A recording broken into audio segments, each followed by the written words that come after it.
একটু কমেন্ট করে জানাবেন।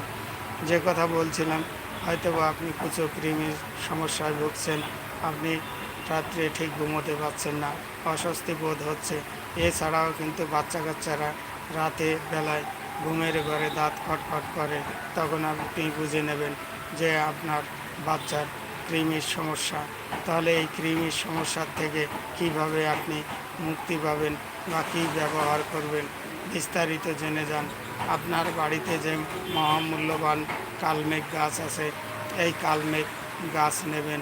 নেওয়ার পরে থেতো করে 1 গ্রাম পরিমাণে বটি করবেন এবং সেগুলো আপনি রৌদ্রে শুকিয়ে নেবেন।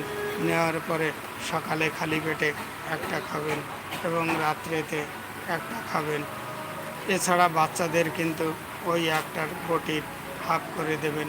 দেখবেন 7 দিনের মধ্যে আপনার ওই কৃমির উপদ্রব থেকে আপনি মুক্তি পাচ্ছেন। তাই কথায় বলে, যেখানে দেখিবে চাই